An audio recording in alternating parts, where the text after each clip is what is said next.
On behalf of German Historical Institute Warsaw, I am very pleased to see you all at today's Monday lecture series. I would like to thank our partners, Faculty of History at Vilnius University and the Lithuanian Historical Institute. Of course, I would like to thank all of you who come to listen to today's lecture or watch it live on Faculty of History YouTube channel. I would like to thank the faculty for the opportunity to have the live translation separately, because we have this the first time today. Today's our guest is Dr. Paul Srodecki, and he will give us lecture Crusading on the Frontiers of Latin Christendom, key research issues and debates.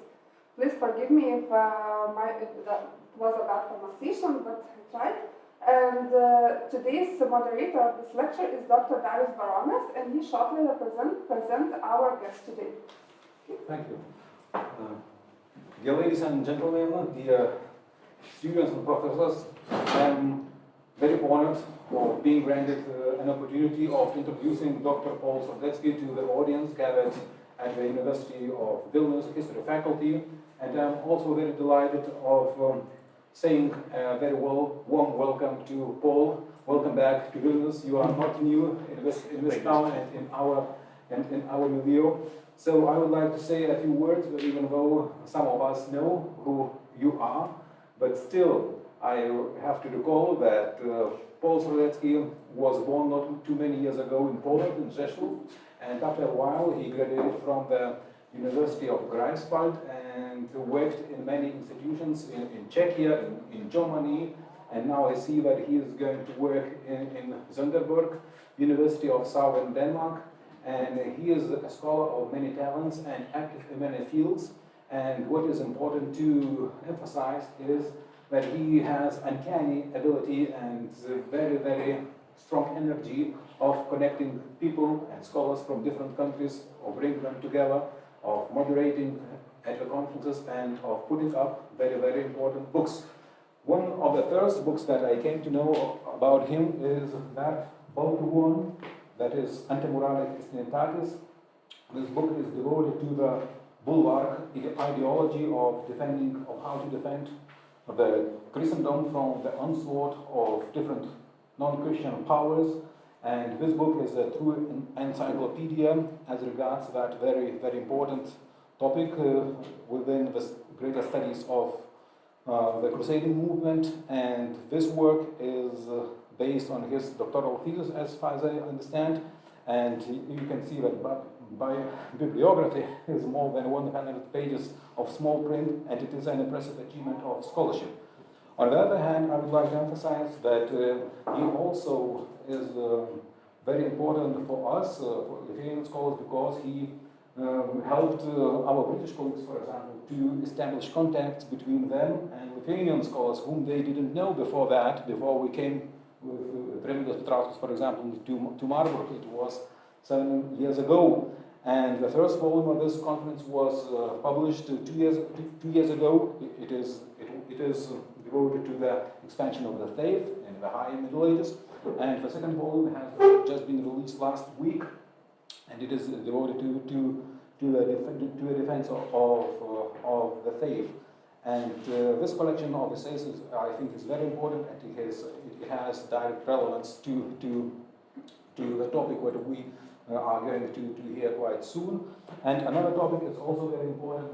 It also exemplifies the close collaboration between Lithuania, Poland, and Western scholars.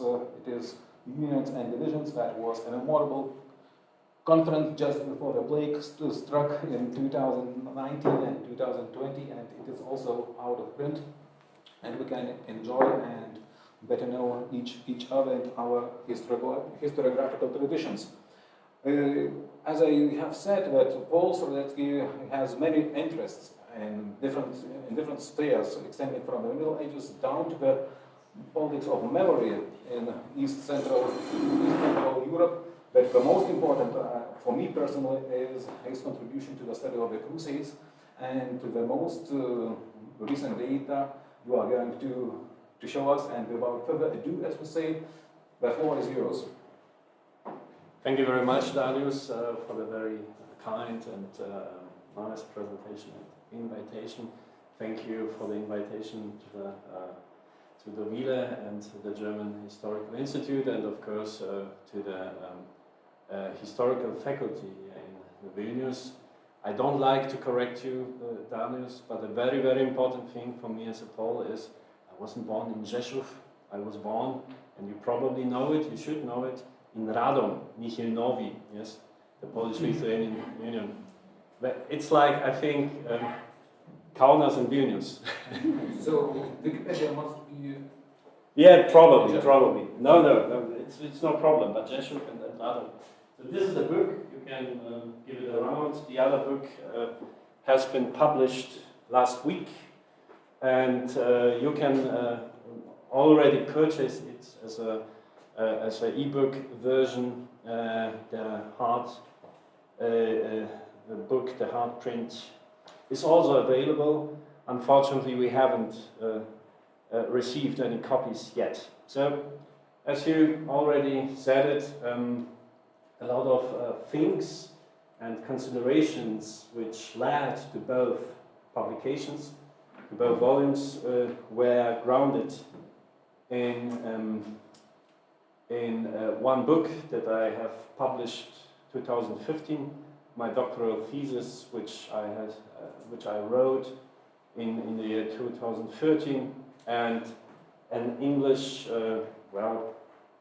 updated version of it will also be published in the same series as the two volumes I'm going to present now. It will be on the Frontiers of Christianity with a little slightly changed view on this bulwark issue, and I'm going to emphasize more the crusading perspective. So these two books have been published within the last 2 years. The first one you can have a slight peek into it. It's the expansion of the faith. The second one, as Darius already said, was published last week.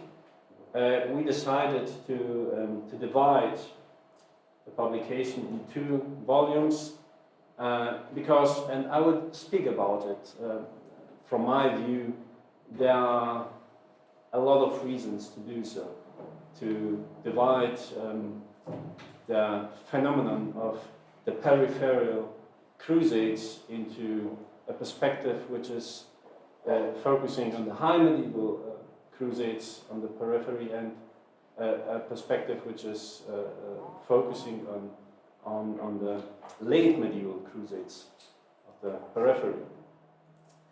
Both books have as an overarching topic the expansion, as you see it, of Latin Christendom from the 11th or 12th centuries to the 13th, 14th centuries, and then, of course, the last book, which was published last week, has more, or emphasizes more, that what turned from expansion to defense. And as I will try to show you in this small presentation now, expansion turned to defense. So, extensive research spanning centuries has delved into the historical dimensions, trajectory, and socio-regional implications of the Crusades. This prolonged scholarly inquiry has engendered a diverse array of perspectives, methodologies, and academic schools. Initially, Western medieval studies adhered to conventional frameworks influenced by 19th century scholars such as Joseph François Michon, Charles Mills, Henry Stebbing, George Proctor, and Thomas Andrew Archer. These frameworks predominantly centered on the classical era of Levantine Crusades, spanning from Pope Urban II's 1095 call for the liberation of the Holy Land at the Council of Clermont to the 1291 fall of Acre, thus constraining the definition of the Crusades within a very narrow confines. Unsurprisingly, following this argumentation, which Paul Chevedden recently called Crusade creationism, Hans Eberhard Meyer representatively offered a very narrow definition in his first edition of the book on the history of the Crusades from 1965. I quote, "A crusade in the true sense of the word is a war proclaimed by the Pope in which the vow is demanded, indulgences and worldly privileges are granted, and which," and this seemed essential for Hans Eberhard Meyer, "is aimed at achieving or maintaining a very specific, geographically defined goal, Christian rule over the tomb of the Lord in Jerusalem. One must not be deceived by the campaigns against Egypt. They were only means towards securing the ultimate goal of conquering or securing Jerusalem from Muslim rule."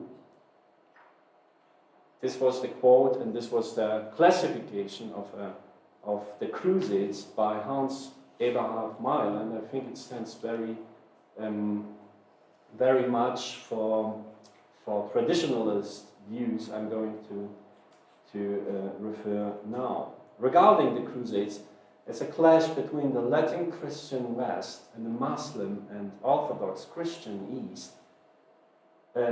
The aforementioned researchers, as well as the definitions they proposed, were described in Giles Constable's synoptic essay from the early 2000s as representatives of the popularists and traditionalists branches of Crusade research.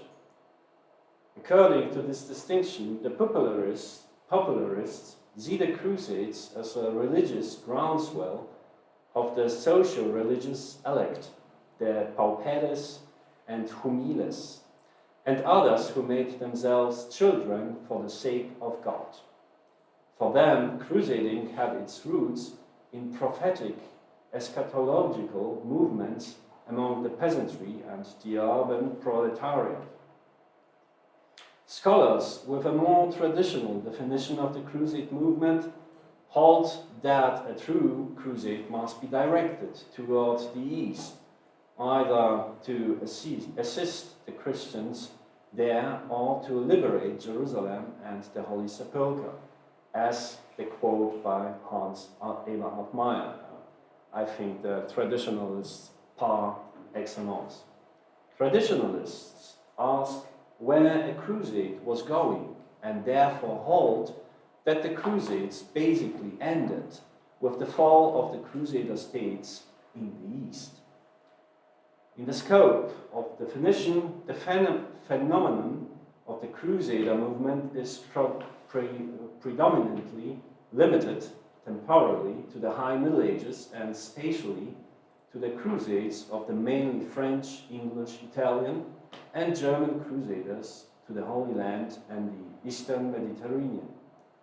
Consequently, historians who follow these traditional approaches reject and even regard as a corruption of legitimate crusading any crusade not directed towards the East, including those in Spain and Northern Europe, and those against heretics, schismatics, and other enemies of the Church, even when they were called by the papacy and rewarded by spiritual privileges.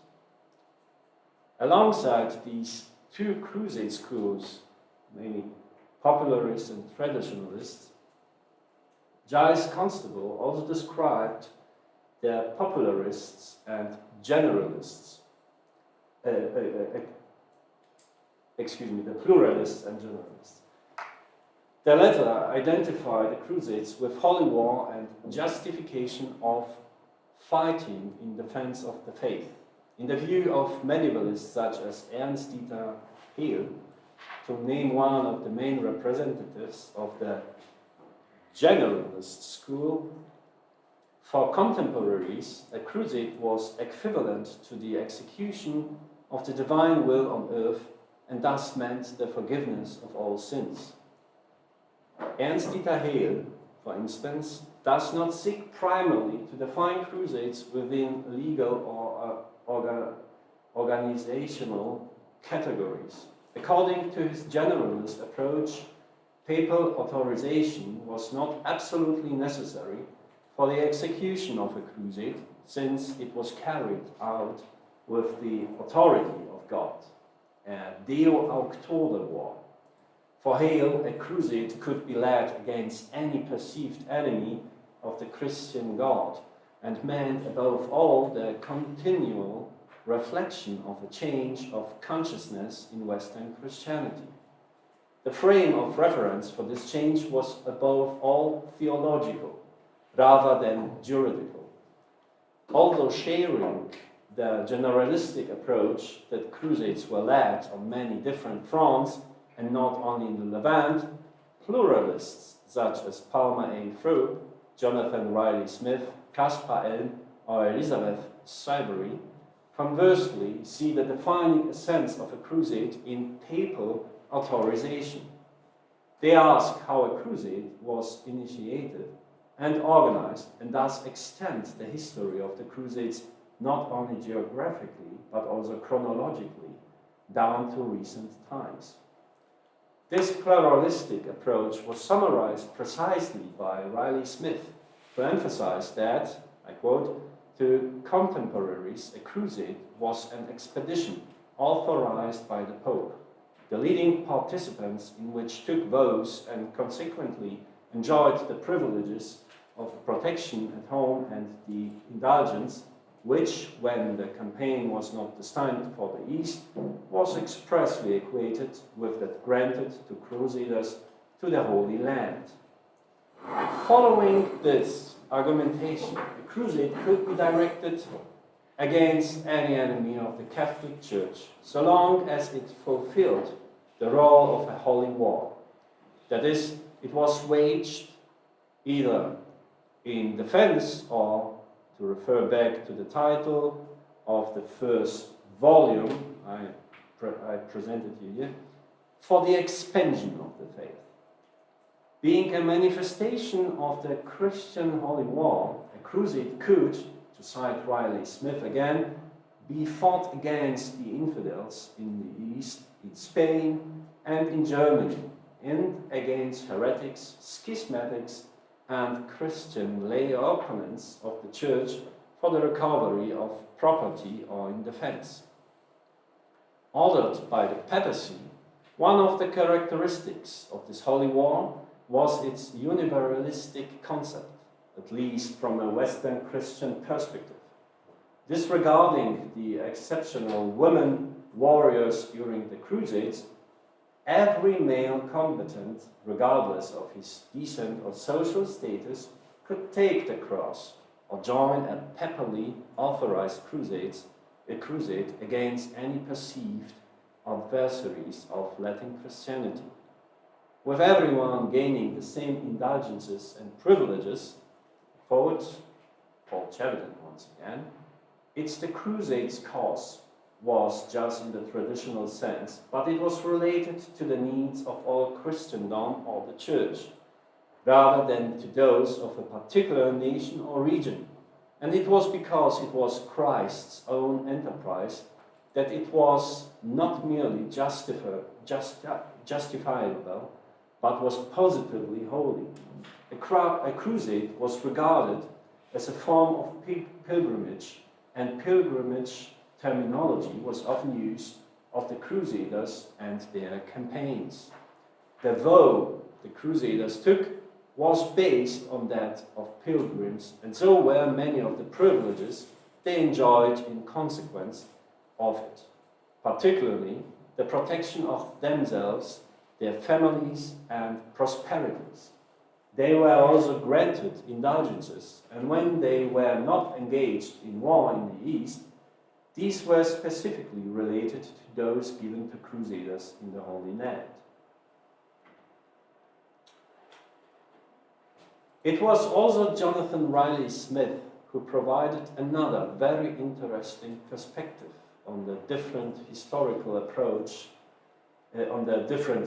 approaches in Crusade research, but by dividing Crusade scholars inquiring into the motivation of the Crusaders into materialists and sentient empathetists. Riley Smith contrasted the materialists, most of whom are inspired by the 19th century notion that the Crusades in general were motivated by poor greed or a deep expansionism on the part of both performers and participants, with the empathetists, inspired by the French Annales school and scholars such as Marc Bloch, Georges Duby, Roger Chartier and Paul Dosset. The empathetists try to understand, on the other hand, the phenomenon of the Crusades in terms of the history of mentalities.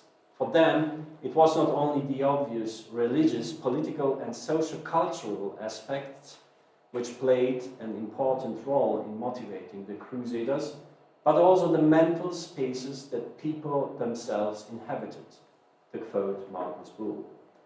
Consequently, the empathetists count soft and often intangible factors such as memory and memorialization, as well as the underlying assumptions and instincts which up to them may not have found any dedicated outlet, but could now assume a central importance among the main causes of crusading.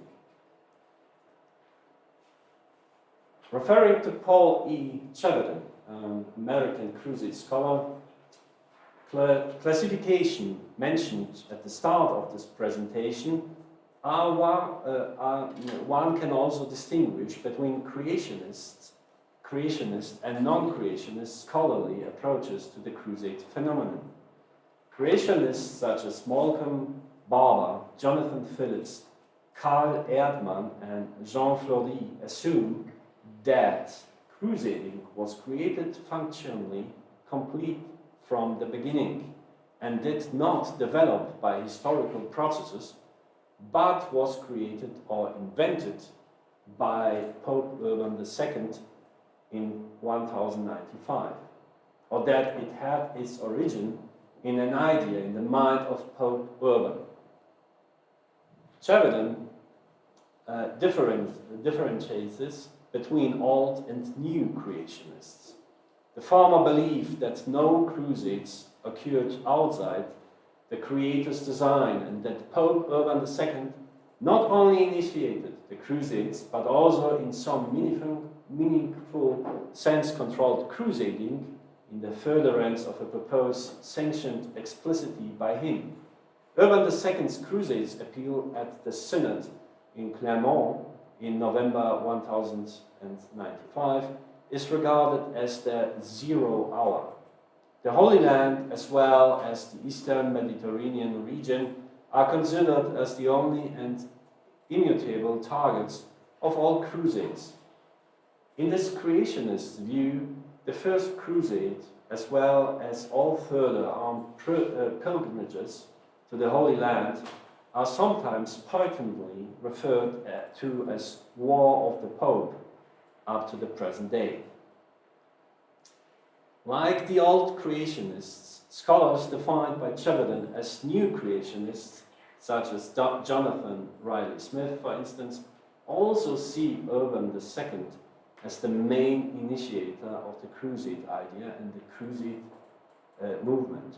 For them, however, there are 5 main characteristics of all crusades, namely papal authorization, indulgence, the taking of the cross, and vows as well as crusader privileges, which are decisive for the classification of all campaigns conducted in the name of the cross.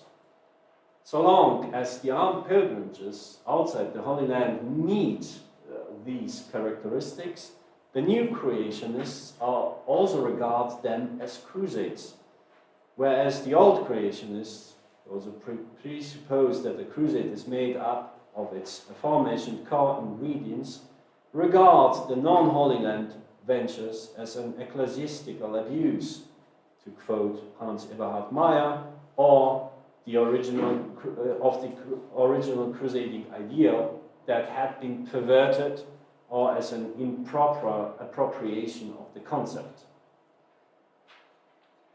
Let me return to Paul Chevedden once again. His main criticism of both creationist and scholarly approaches to the crusade phenomenon is the aesthetic view of the crusades. Excuse me, do you have a question, both of you? Because I see in your faces that you maybe have a question, I don't know. Do you want to ask something? Is something unclear? Should I repeat something again? It's okay? Okay.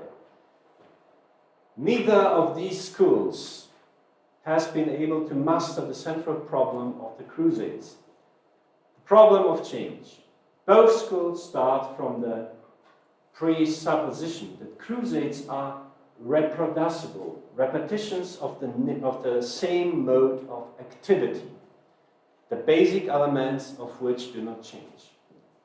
Both schools separate out from the totality of the Crusades as a single one, the Jerusalem Crusade, and set this crusade up as a norm and pattern for all the others.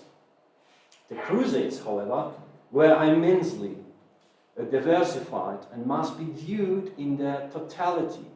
A single crusade cannot be hypostasized into the whole, and the whole cannot be fully expressed and reproduced by any particular crusade. Old creationists have proved incapable of determining how crusading evolved beyond an exclusive emphasis on Jerusalem. New creationists have proved incapable of determining how crusading evolved such that the expedition to Jerusalem could not only be explained, but, what is more, be explained so that the crusading movement, as it developed, could be derived from it. Chevedden's categorization is largely based on his considerations formulated in an essay which was published some 20 years ago, that researchers on the Crusades can generally be divided into two groups, those with a popular conception and those with a Varonic approach. Accordingly, the former can be equated with the aforementioned Old and New creationists. Those with a Varonic approach, by contrast, question the sacrosanct position of Urban's 1095 Crusade appeal, and, like the non-creationists, regard crusading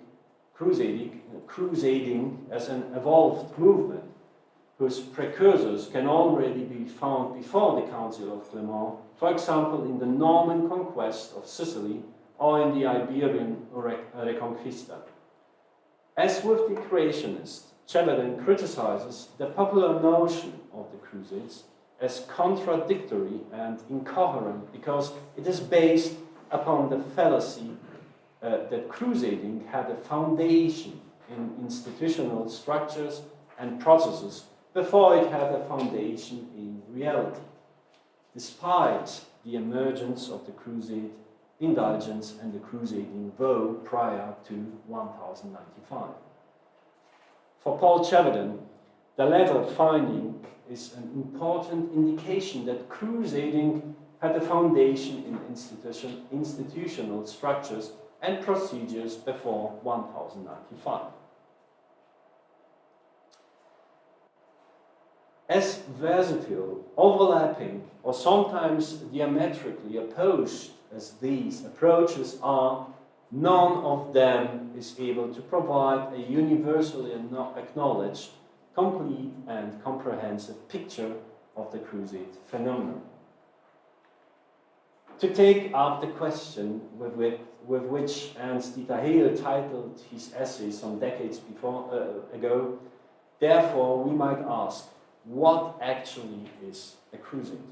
Although their definitions would surely have varied both in time and space, it seems that this question would have been easier to answer for the actual combatants of the High and Late Middle Ages, who took the cross and made crusade vows, than it has been for generations of modern historians who, as shown before, have proposed various explanatory patterns and created, to cite Gary Dixon's cynical remark, an academic industry. For the contemporaries, a crusade was a crusade, and it was out of their range of understanding if they would, am I going now to a crusade or not? When they took the cross, they went to a crusade. One of the obvious weaknesses of the crusade definitions, which focus primarily on forms of organization and legal categories as essential characteristics of a crusade, is their inability to categorize the campaigns led against the enemies of Latin Christendom, which did not fall within this framework, but which were nevertheless perceived as crusades by contemporaries. Moreover, the expectations, hopes, and experiences of the Crusaders did not always correspond to the ideal image of an armed pilgrimage in the name of God as formulated in papal crusade letters. The narrative distortions of what was experienced during a crusade by later historiographers further intensify the problem of modern historical scientific crusade classifications. Historians do not always have the ideal case at hand for which both papal documents and letters, as well as eyewitness accounts handed down to posterity by participating actors, are available as source material.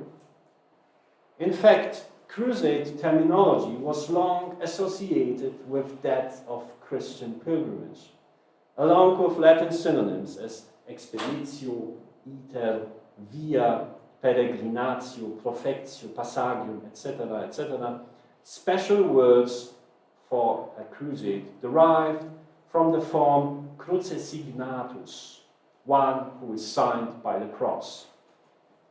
And those words only appear in the sources towards the end of the 12th century, before becoming the predominant terms for the armed pilgrimages in the 13th and 14th centuries. This led Christopher Tyerman to speak of the invention of the Crusades, to quote the title of his book from 1998. Tyerman pointed out that the practice of crusading fashioned the institution of crusading, and not vice versa. This is nothing unusual for languages and the development of terminology. Even if they are of a formal, logical, or material content-based character, the function of abstract neologisms always remains instrumental, mostly for the simplified description of a reality already known to all, or at least most, of the addressees.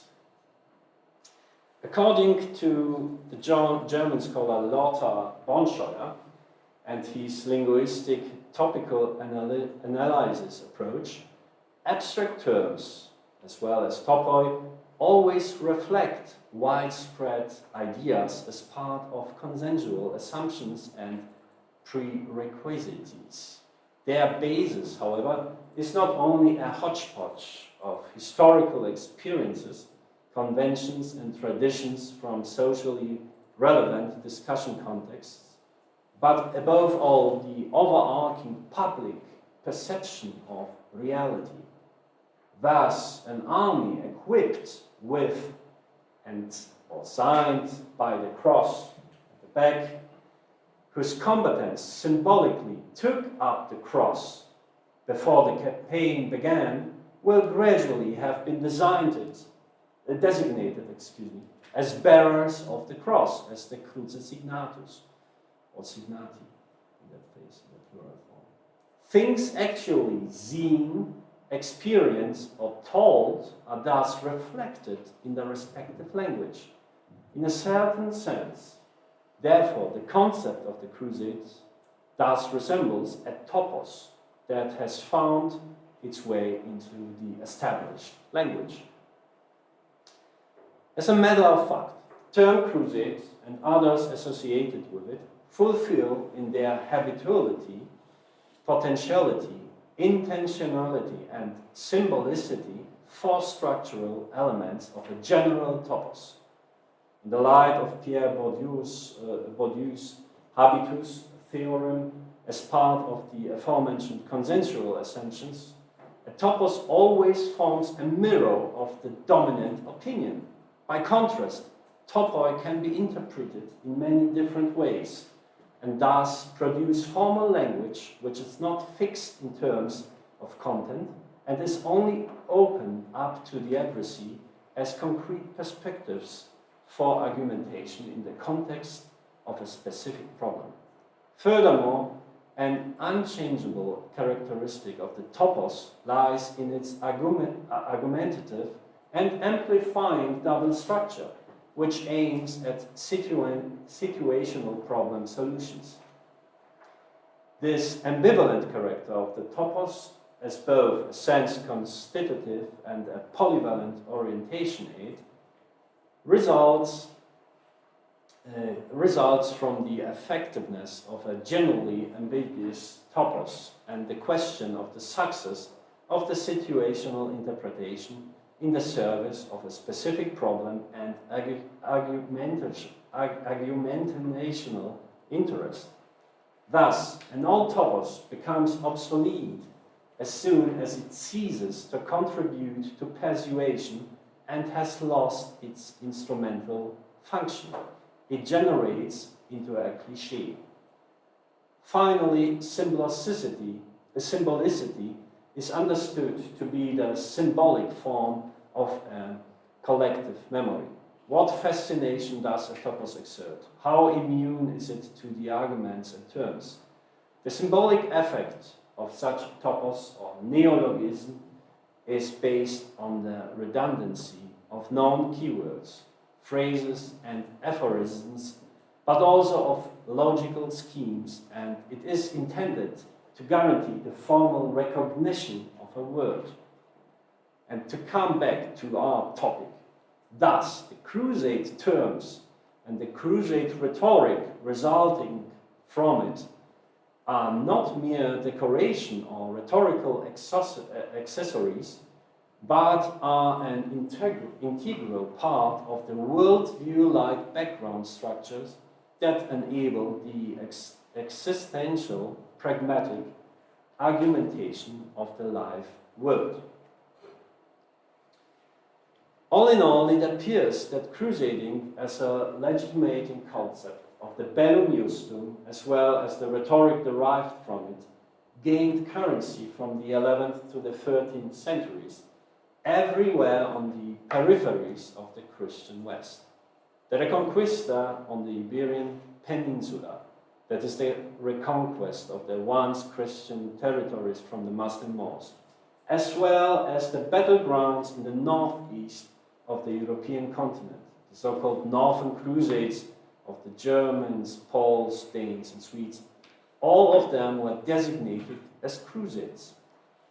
As was the case with the crusades into the Levant, crusades bulls were issued by the papacy for the campaigns against the Iberian Moors, against the Wendish, Pomeranian, Prussian, Lithuanian, and Finnish pagans, and against the Orthodox schismatics, or the Mongol Tatar infideles, and Western Christianity was called upon to take the cross.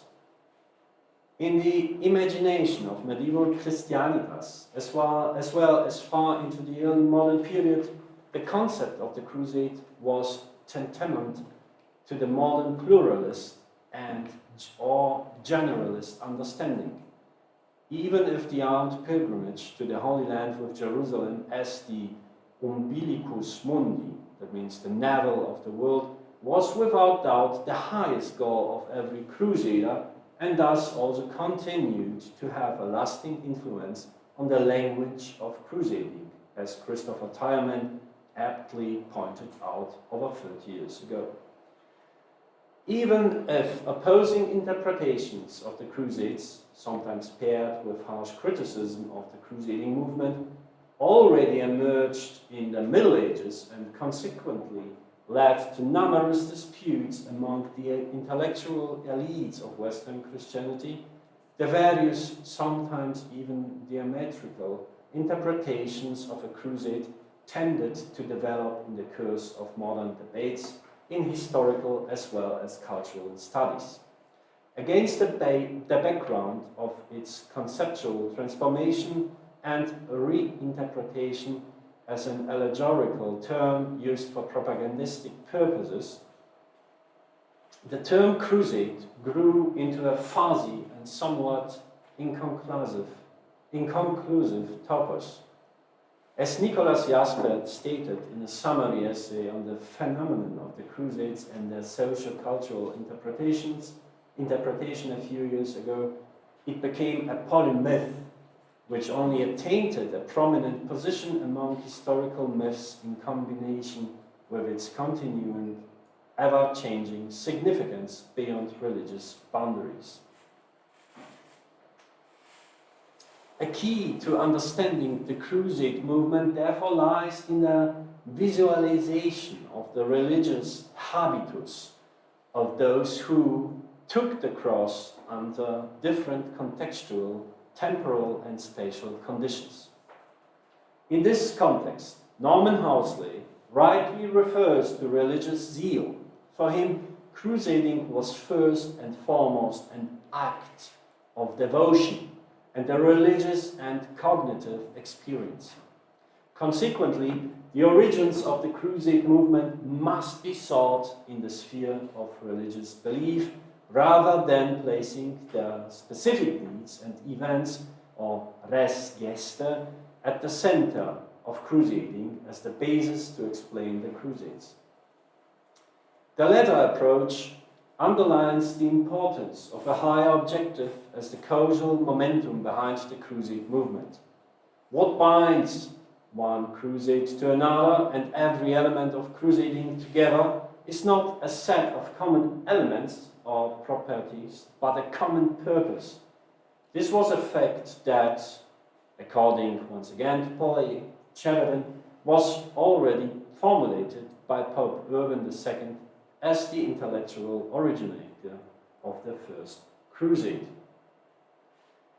If one follows this argumentation, which might be referred to as evolutionary Unitarian, the contrasts between the various armed pilgrimages of the Middle Ages carried out in the name of the cross, whether to the Holy Land and the Eastern Mediterranean, whether to Iberia, the Balkans, the lands between the Elbe and Oder rivers, or the southern and eastern Baltic Sea region, where we are now actually, appear to be far less significant than the unifying elements of the inherently heterogeneous Crusade movement.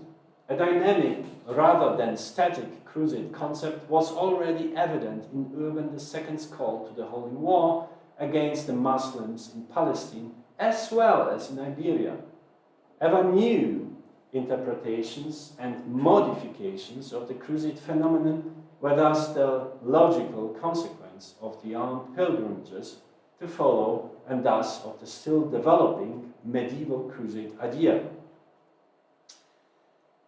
Again, Paul Sheridan aptly summarizes this universalistic multiplicity, diversity, and heterogeneity of crusading in his well-written and very insightful study mentioned earlier. I quote, "The concept of crusading is not embodied exclusively in one form, that means the Jerusalem Crusade, but in the totality of crusading forms. This totally can only be grasped in the aggregate, in the many manifestations of crusading, not in a single crusade.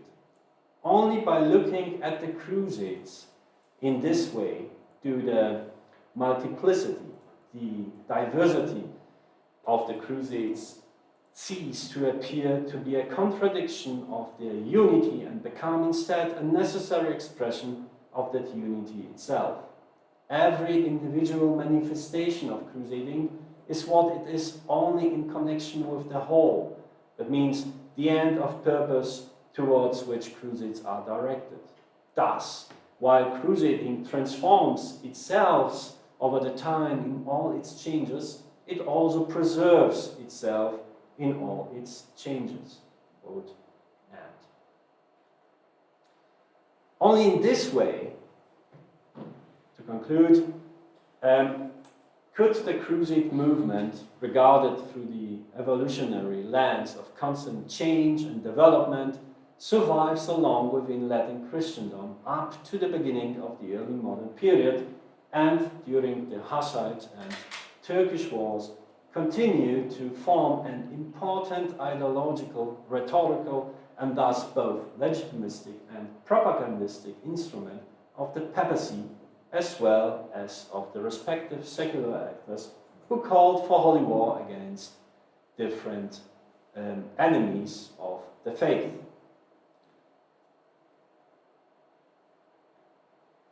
Against this background, it can hardly be considered surprising that, with regard to the spatial spread of crusading, the broader, evolutionary, pluralist, generalist definition of the Crusades has meanwhile found widespread acceptance in international medieval research. Even if the narrow classical view concentrating on the Crusades to the Holy Land still continues to dominate the regularly appearing summary overviews and collected works and the numerous popular publications and TV series. The contributions in both volumes rightly follow, in my opinion, the broader concept of crusading, which comes closest to the high medieval understanding and late medieval understanding of crusades, and which is reflected in the world of ideas of the papal crusade appeals in the voice of the participating actors. I don't know, do I have still like 5 minutes? Yes, of course. Yes? So I would like to come to the second book and to the differences between the high medieval and later medieval crusades on the Latin Christian peripheries. The last observations lead us to considerations on the crusading legacies in the later Middle Ages, and thus the second volume of the book project I am honored to present here. The late 13th century marked the end of the era of the Latin Christian presence in the Levant and, related to this, also the end of major crusade campaigns in the region. Nevertheless, the conflicts between Christians and Muslims did continue in other forms, such as ongoing territorial disputes and religious conflicts in Iberia, Eastern and Southeastern Europe, and the Mediterranean.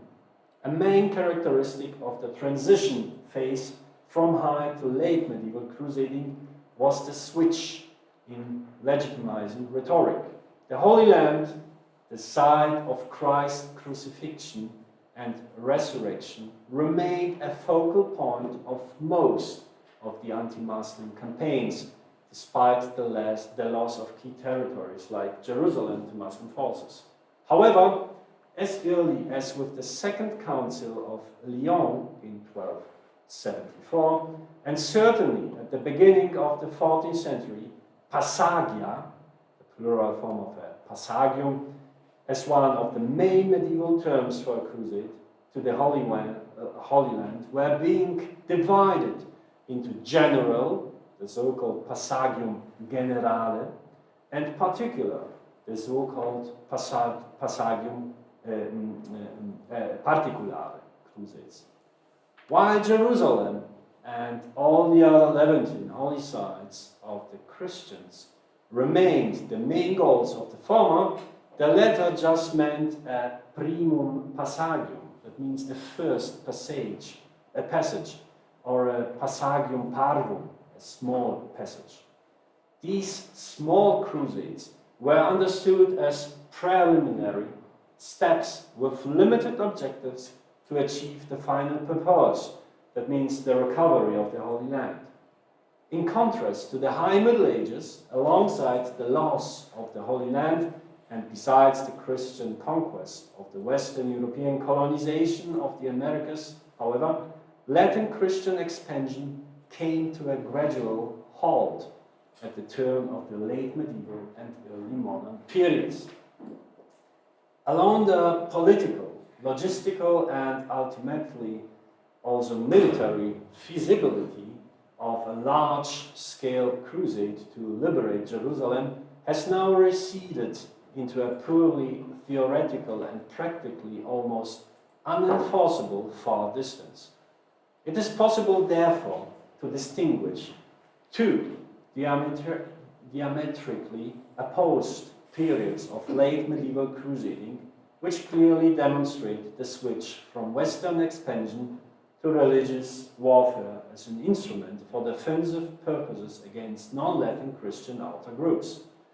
Firstly, in the 14th and early 15th centuries, the boundaries of the Roman Catholic Church were still being extended in the Eastern Baltic Sea region, in Lithuania, for example, and of course in the Western Rus territories, and in the frontier region between the Polish and Ruthenian lands. Further southwards, the Anjou kings Charles I Robert and his son Louis the Great managed to expand the Hungarian crown sphere of influence far into the Balkans. Crusades against internal enemies, such as political opponents or heretical Hussites, were also clearly aimed at enlarging or at least maintaining papal influence in Europe.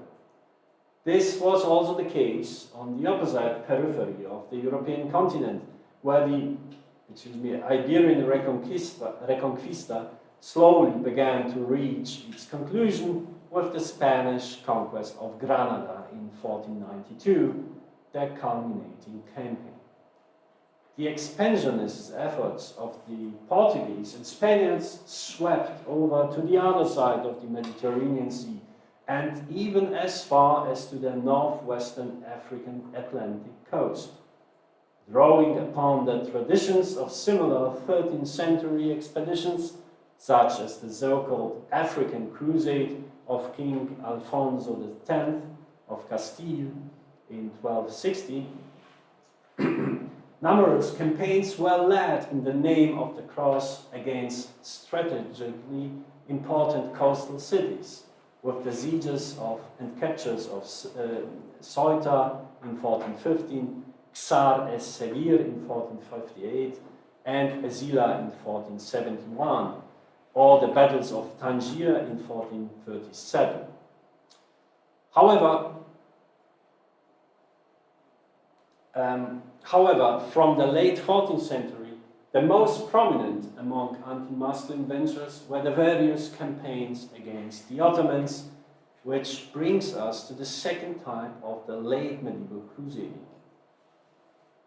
As already mentioned before, and as was already the case with the anti-Mongol expeditions of the 13th century, these anti-Ottoman crusades largely lacked any of the expansionist characteristics of the High Middle Ages. Aside from prominent exceptions to this rule, such as the ill-fated Crusades of Nicopolis in 1396 and Varna in 1444, which were both pictured by Christian propagandists as being in the tradition of the Levantine Crusades, the majority of campaigns aimed mostly at the defense of Christian territories. Indeed, Crusade ideology was now used as a welcome military and legitimizing tool guarding against the expansion of the Ottoman Empire into the northwest. Thus, with the exception of the aforementioned examples, it is therefore more appropriate and historically, in my opinion, justifiable to summarize the late medieval crusades as an age of primarily defensive crusades. Europe was now under siege. This image was mirrored in numerous bulwark depictions and served as the main source of the rising anti-murale rhetoric, which has served as one of the main pillars of Polish, Hungarian and Croatian national identity up to the present day. In the later Middle Ages, the so-called merchant crusades can certainly be regarded as lying somewhere between offensive and defensive crusade warfare. Although they had a fundamentally offensive character, they did not serve any major expansionist goals due to their limited geographical scope, mostly concerning only strategic trading posts and the comparatively small size of the armies involved. Rather, they were initiated to defend and secure important trade routes for the respective actors, such as the maritime republics of Venice and Genoa. Through being classified as crusades by the Holy See, such ventures could attain numerous financial and legitimizing benefits, not to mention a significant gain in prestige. Furthermore, this also allowed them to recruit additional combatants from all over Latin Europe, largely organized by the Venetians and Genoese in association with local powers such as the Kingdom of Cyprus or the Byzantine Empire. These merchant crusades reached their peak in the 14th century with campaigns such as the various Aegean crusades, for instance, Smyrna 1344, Lampsakos 1359, Adalia 1361 or Gallipoli 1366, or the Franco-Genoese Barbary crusades against the Tunisian coastal city of Mahdia in 1390. A further variant of the high medieval crusades, which carried over into the late Middle Ages and the beginning of the early modern period, were, as already mentioned, the campaigns against the Orthodox schismatics of Eastern and Southeastern Europe, conducted under the banner of the cross. For a long time, not least in the light of these East-West antagonism during the Cold War, the Great Schism was purported to have marked the beginning of a deep rift between Latin and Orthodox Christianity. In diametric opposition to this view, other researchers formulated bizarre theses about a self-contained and unified pre-modern Europe with no religious or cultural boundaries, in which there was no Eastern Christianity, I quote now, no Latin West or Byzantine East. However, more recent balance studies have indicated, and we have two of them in the first book. You probably know Antiselat as one of the leading scholars on the so-called Livonian Crusades from the High Middle Ages, and another study is also in the first book on the so-called Greek or anti-Greek Crusades.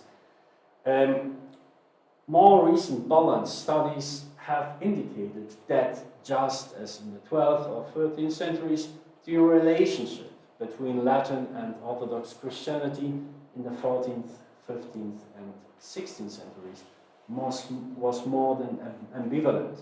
In the border zones of Eastern Europe in particular, depending upon the current political weather conditions and caught between schism, rhetoric and church union talks, the Orthodox neighbors could serve, and articles by my dear Darius and your article in the second book, Rindidas, show it, I think, the best, also as the article, the chapter by Sergei Polerov.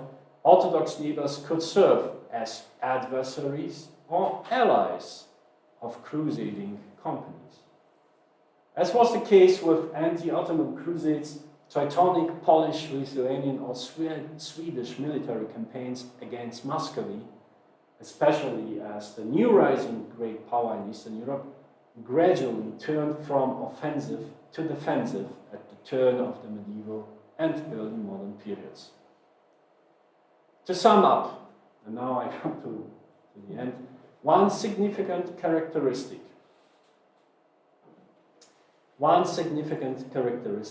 distinguishes high medieval crusade ventures from late medieval campaigns under the banner of the cross. While the latter were primarily proclaimed as crusades to defend the faith against pagans and schismatics and non-believers, etc., the high medieval Baltic crusades, for instance, served the expansion of Catholic faith and thus of the influence of the Holy See. The crusades against internal enemies, such as the heretical Catars or Bosnians, or against unpleasant rulers such as the Roman German Emperor Frederick II, were also clearly aimed at enlarging papal supremacy in Europe. As the name suggests, the Iberian Reconquista, to mention another prominent example of medieval Christian expansion, was legitimized as the reconquest of once Christian territories from the Muslim Moors. As the most important campaigns of the Crusade era, the Levant Crusades also had a reconquest overtone, since they were originally intended as was to recapture the holy sites in Palestine from the Muslims. And even though the defensive motive became increasingly apparent after the First Crusade, after the First Holy Land Crusade, thus taking into account the shift in the balance of power towards the Muslims, from a strictly historical perspective, the Frankish presence in Outremer served to safeguard the conquered territories in which, through the lens of the Muslims, the Westerners were generally seen as foreign intruders and conquerors. In the case of the Crusade plans proclaimed against the Ottomans in the later Middle Ages, and to a lesser extent the Muscovites in the 15th and 16th centuries, however, the aforementioned expansionist characteristics are missing. And of course, there are exceptions to this rule as Nicopolis and Varna, but we speak about the majority of the campaigns. The sole concern here was the defense of Latin Christianity on its easternmost flanks. In fact, fighting the Ottomans in the name of the cross in the 15th and 16th centuries fulfilled the nature of solely defensive crusades, without defending conquered territories or even expanding one's own frontiers. Obviously, exceptions to these rules, as already said, are the aforementioned Nicopolis and Varna campaigns. Unsurprisingly, the defense of Christianity became a popular topos in the diplomatic language of the East Central Europeans and was to serve as a blueprint for the Polish, Hungarian, Croatian, and not least the Lithuanian bulwark rhetoric of the following centuries. Thank you very much for your attention.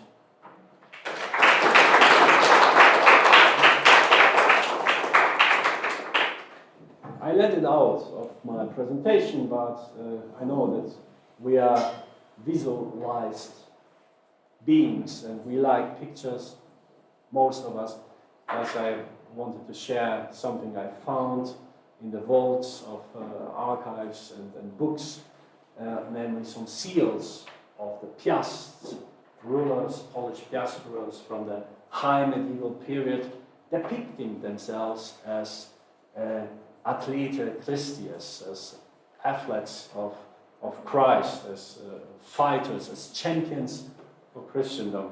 Very interesting.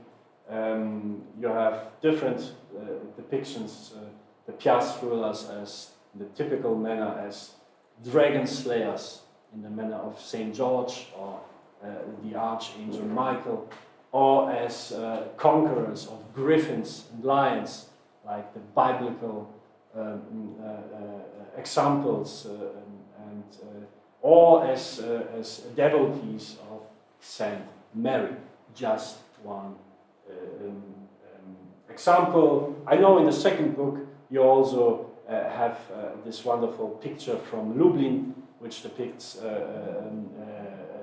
Jogaila as a champion of Christ.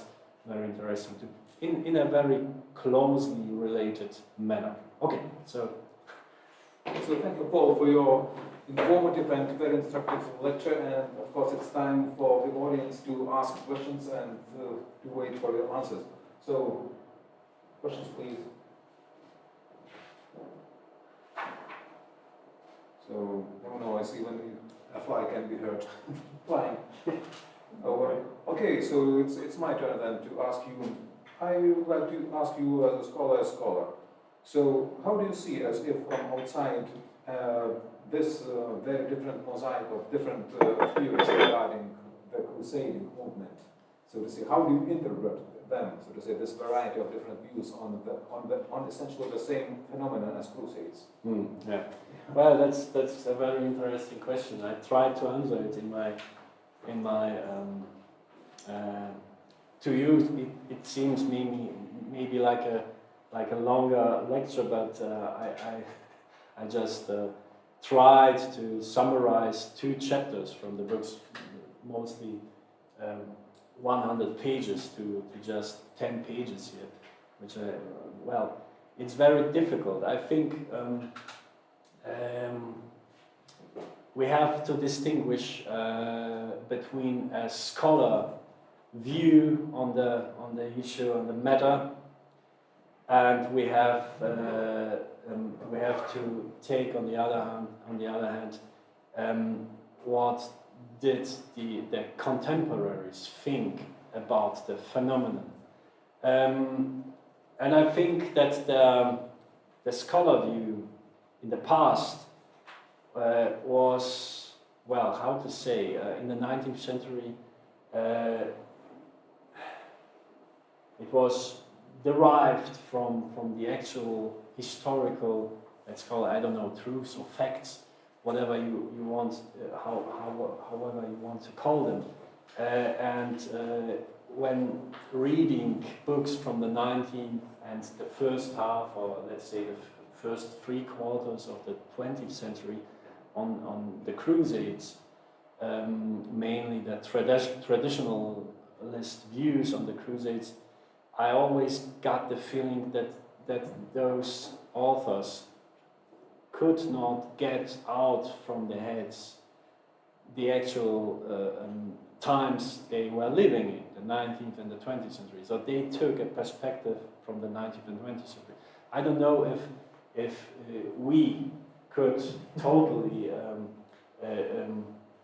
free ourselves from this perspective, but I think in the last 30, 40, 50 years, a lot of work has happened, a lot of work has been done in the, from my view, right direction.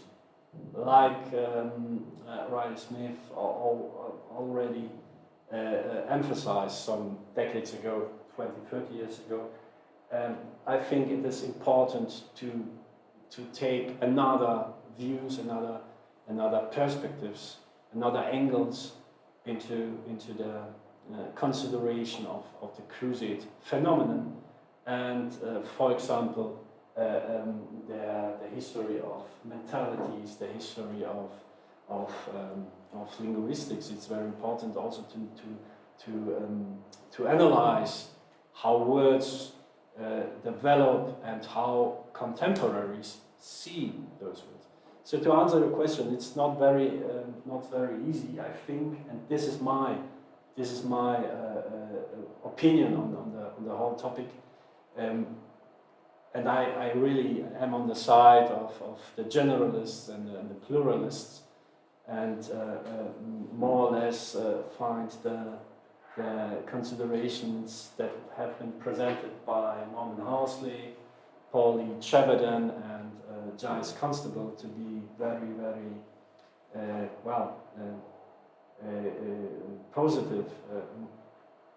I think that crusades and the meaning of the word crusade was evolutionary. It changed over the time, yet it always had this one big overarching topic, which means fighting for the faith. But I would not take side with traditionalists like Hans Eberhard Meyer, who said, okay, only crusades to the Holy Land have been the real crusades, and everything else was not a crusade. But how can you argue with somebody who believed to take up the cross and to go to a crusade and to tell him 600 years later, no, you were not a crusader? I think it's not a right answer. So, yes. So thank you. Some scholars perhaps know better than the contemporaries from the Middle Ages what they were like. So some more questions. Go ahead. Yes, thank you. Thank you first of all for a very instructive presentation, which really gave an overview in a very brief way, an overview of very huge discussions going on and so on. I have a very small question which just became curious to me because of your last slide when you showed these pictures. There was a question about the picture. Yeah. Do you think by saying that, or maybe I interpreted it wrongly, that the idea of Christian fights, the idea of crusades, somehow might influence the image of the medieval seals? Because what you're showing is a very, in one way, it's a very typical way of depicting a ruler in a scene of fighting. And is it any, I don't know, instinct thoughts of yours that these crusading campaigns or ideas or reminiscences or whatsoever might have any influential part in this image? Thank you. Thank you very much. A very interesting question, and I think yes, I would say yes. We have the picture. I don't know. This is okay. We have well to start. These are piast seals, as already mentioned, from the 12th and 13th centuries, and of course these seals were blueprints. And you can see a lot of them at different courts, like the 6 is, I think, Greater Poland, 7 is in Kujawia. So scholars think that those people responsible for the seals changed the courts or were sent from one court to another, and well, they earned their money there. But there were surely blueprints which one can find in the West already, in France, in Germany, in Italy, in England. But what is very interesting, this here are biblical depictions, pictures like this, seals like this, with a banner and the cross, crusading banner. Appear, at least in Poland, first in the late 12th and then in the 13th centuries. And I don't know for France, it's not my topic, but I know very well for Germany, and mostly the Polish rulers copied such depictions, such seals from Germany, which was the big neighbor in the West, and all the new innovations which came to Poland came mostly from the Holy Roman Empire, whether from Bohemia or from the German lands. And these depictions also start in the 12th century. You can't find them earlier. Thus, it must have had an effect on the real world, on the depictions, depicting oneself as a crusader, as a fighter, as a champion for Christ with a banner. Their contemporaries knew what is meant by this. Yes, we have earlier depictions, as I told you, where you have biblical motives, like conqueror of the griffin or conqueror of the beast, like this here, you know, or even depictions which copy the motive of Saint George. But again, even if these depictions start in the 12th, 13th century, this depiction, even if it was already known before the Crusades, it really got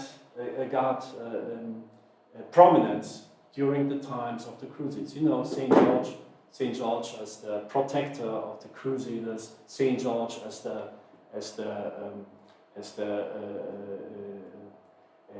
person to copy from history, as the perfect champion of Christ. So yes, I would clearly say we see a change and we see an influence of the Crusades on the seals, at least in their regions I'm researching.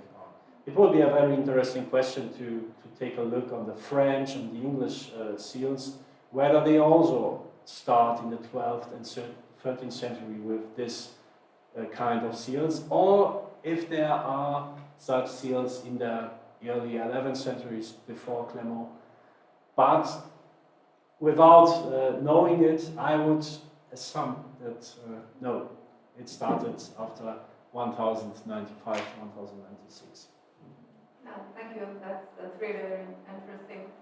I think because ruler as a fight Yes. image on a seal, and can we really connect it to the beginning of the Crusades or to the call of the Crusades? That would be really an interesting topic to see through the European historiography. I mean, we have depictions like Charlemagne with a sword and as a fighter before, but I think this typical depiction with a banner, with a crusade banner, this is something which I would say appeals a ruler on It's a sign of real connection. even a higher scale, on a higher level. You're not only a fighter, you're a crusader king now. Yeah? But is the cross on site? Is the cross visible on these pictures? Yes or not? Are we? Well, we can. Cross symbol. So on the Mycenaean sites, we have so many fighting rulers with the swords. You know, and it's nothing. No. And you have with the just sword. A symbol of the ruler. Of a fighting, of a military king. You have different blueprints. You have also very important for the Christian king is the Christian king as the law maker and the rightful king and the just king. You know this, where he sits on the throne, and this is also a blueprint which is depicted on various seals. What is very interesting, there was a study on the so-called Iron King, Ottokar Przemysl, by Robert Antonin. I don't know if you know him from Czech Republic. He wrote some treatises about him. And he's also in the first book one chapter is on Ottokar and his depiction as the fighter, crusader king, as the Iron King. And what is very interesting, those seals, those military seals, were mostly used in contacts with other rulers to show them, I have the military power. So yes, I would say these are depictions which clearly are older and well, they can be connected later to the Crusades, but must not. Thank you. Some more questions? Welcome. Thank you for interesting lecture too. So I have a question about price and rising, which is a little bit different from what you described today. Yeah. We had a lot against. When we think about price and rising, it's not against, it's for, and it's also prestige. It's a, you know, you are going to price and rise and getting a status and it's not connected to something like a fight against something. It's a mission which is a rather peaceful, as far as I understand. Is it, or I'm not correct? No. How do you interpret the Absolutely not agree, excuse me. But Preußenreisen is not peaceful and was not.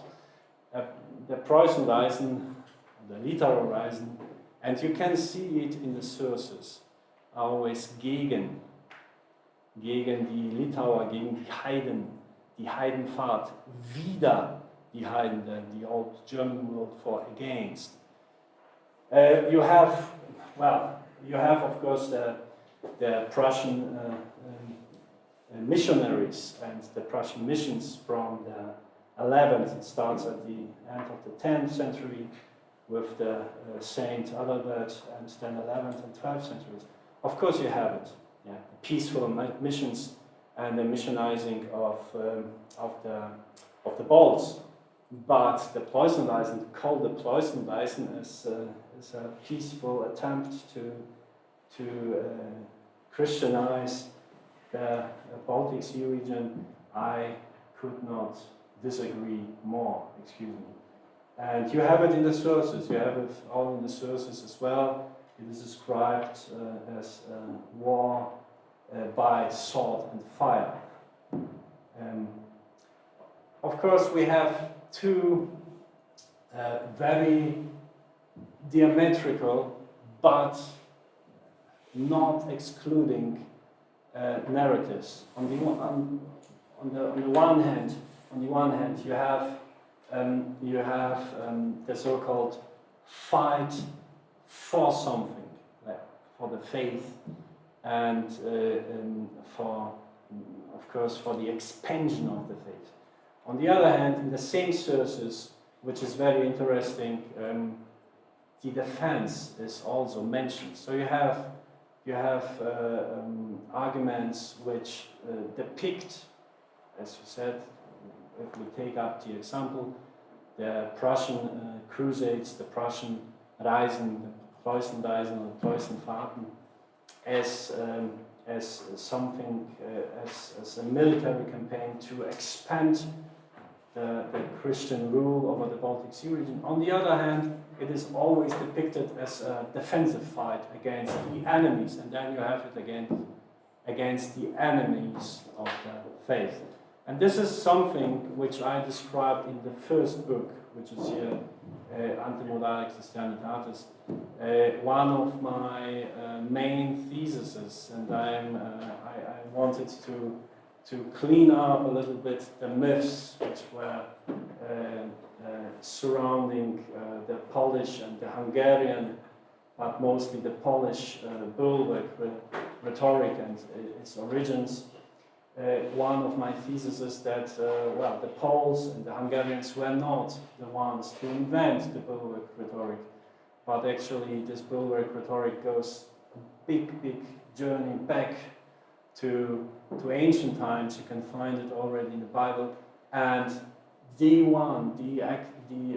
player to extend and to propagate this rhetoric was actually the Teutonic Order. And the Teutonic Order always argumented that we are fighting against the enemies of the faith to defend the church. And they were depicting themselves as Schild der Christenheit, or that means the shield of Christianity, or as the bulwark of Christianity. So, I'm sorry, but I must disagree here. It's a discussion. Yes. No. Of course, there were different modes of communication, even in the context of Litauerreisen and Preußenreisen, so to say. It was not all war, blood, and destruction, so to say. No. But importantly, it is so that we were violence perpetrated on a grand scale. So I mean, if just to hang up on your sentence, I mean, it's always important to know which perspective we are talking about. Paravicini wrote 3 books about the perspective. Werner Paravicini, no, 4 books, excuse me. The 4th book was now was now published 3 or 4 months ago, I think just before Christmas. And he wrote 4 books about the perspective of the nobles, of the nobility, and their and he asked why did they go to Prussia? What was the purpose of a French nobleman or an English nobleman, I don't know, a Flemish nobleman or German nobleman to go to Prussia? And of course, the roots of their motivations were different. Mostly in the 14th century, these were like the fight for fama, for the fame and from prestige. The so-called Reisen developed into something like an adventure. You know, you can go to Lithuania in winter, and you can go to the Danube to fight the Ottomans in the summer. It was something like a Tour d'Europe, you know what I mean. But the perspective of the Teutonic Knights was quite different than of the noblemen who came to Marienburg or Thorn or Königsberg. Just yes, that's very amusing. So to say, for me, lastly, for example, to find that there are cases when you can find some Lithuanian words in the Crusading literature or in some sources. And I do not just mean to say only personal names of places, but also some, for example, like Karas, war, you can find in Miniatiūros Chronicle, and also I found some time ago that, for example, even a Lithuanian word kardas that is found in some Teutonic sources. When they described the beginning of the Srodeckians, they indicated that the Lithuanians came and they robbed kardas and pferde, cows and horses. And it's very amusing. So to say, they heard also what the Lithuanians were talking a little bit, and so to say, this communication was a two-way, so to say, traffic, let us say. So there are some more questions. I find it's very useful, so to say, when we, of course, when we see such a huge phenomenon as crusades, that some qualifiers are added, so to say. It's very fine that you say that you have to demonstrate to all of us that such concept as defensive crusades, as merchant crusaders. It's very useful, because I also treat these theories as perspectives, as different perspectives on the same phenomenon that helps us to explain one or other facet of this phenomenon better. And on the other hand, so it struck me that you, of course, underlined that there is an anti-Orthodox crusade type, but I also think about those perhaps anti-Muscovites crusade can also be included. What do you think? Because I see that our Orthodox believers who were loyal to the Grand Duchy of Lithuania would say they also participated in defending the Grand Duchy of Lithuania against the Muscovites in the late 15th and the first half of the 16th century. So the anti-Orthodox crusade, of course, wouldn't apply to them.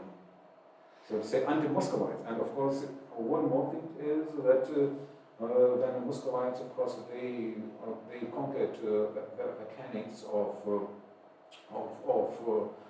Kazan and Astrakhan, so they also deployed such a rhetoric that is very, very close to the Crusading rhetoric. And I think that still there is no comparative study between what ideas they were drawing on. Yes. Muscovites, are they similar to those that were used by Latin Crusaders? But so to say, it's very interesting. So what's your opinion about anti-Muscovite crusade?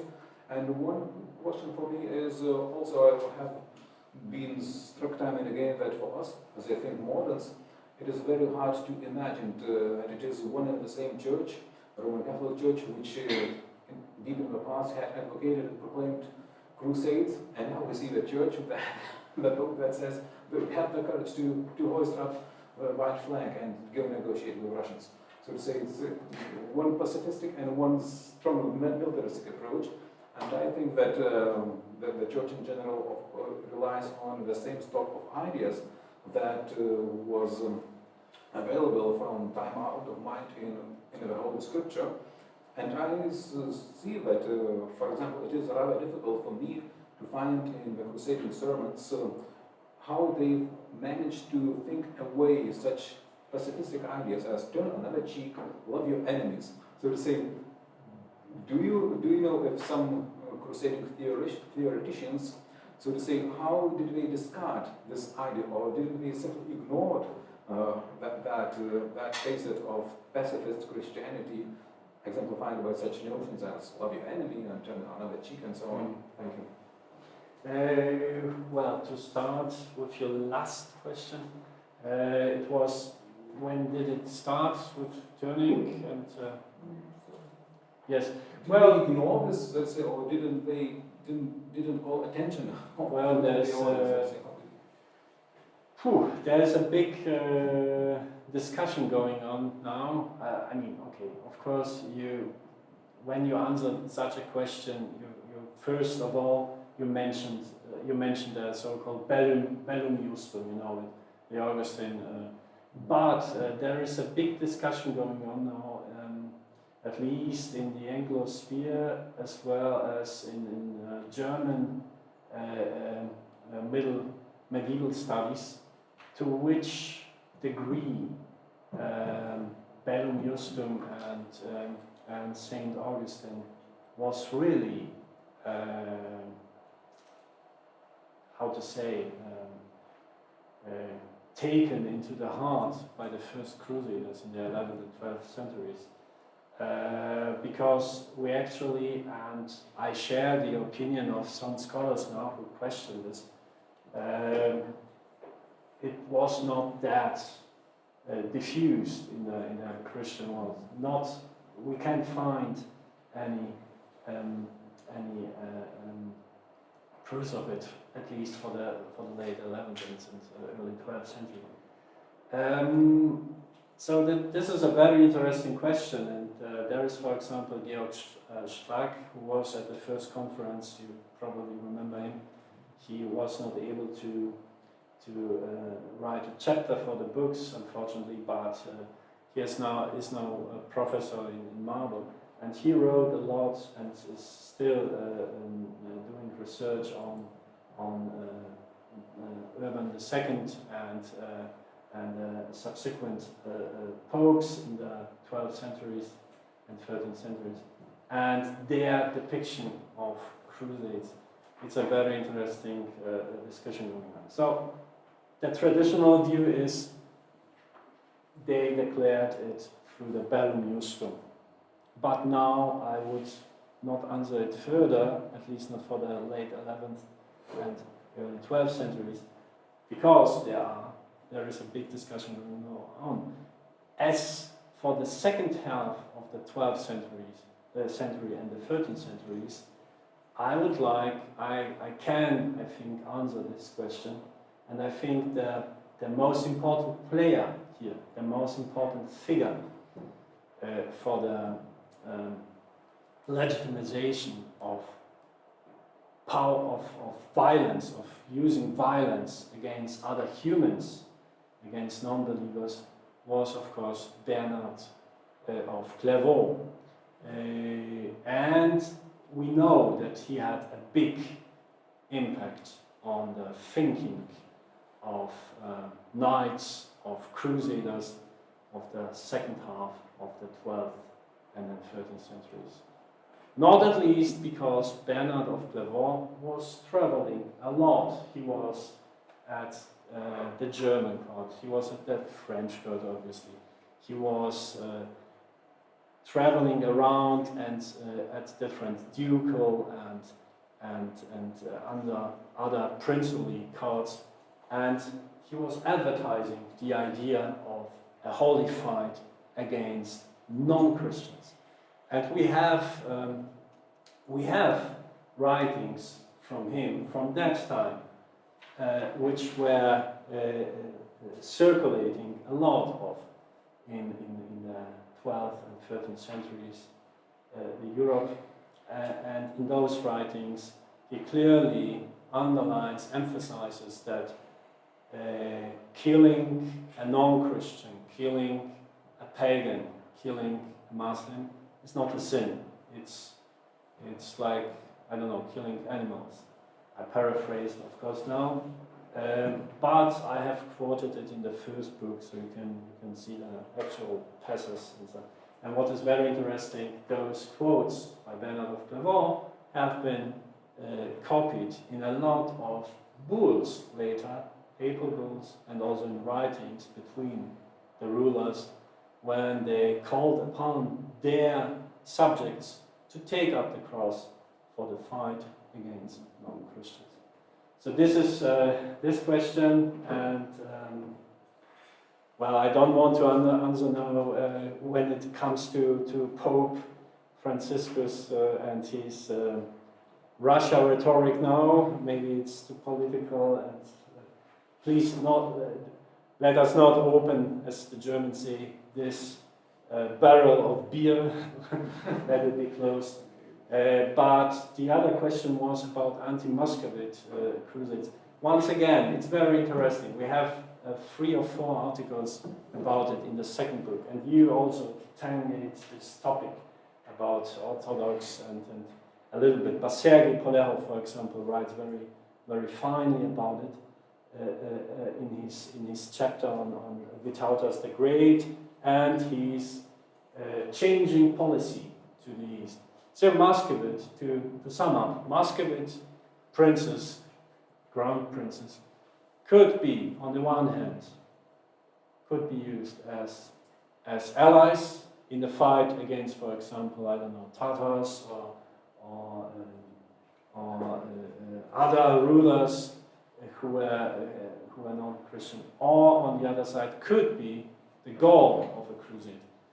One very interesting example could be, for example, in the West very unknown crusade of Vorskla, of the Vorskla River, which actually was declared a crusade. The vows came too late, but still the Pope declared it a crusade, which means that before it was declared a crusade, Vytautas must somehow, or his relative Jogaila, they must somehow attempted to get their legitimation by the Pope.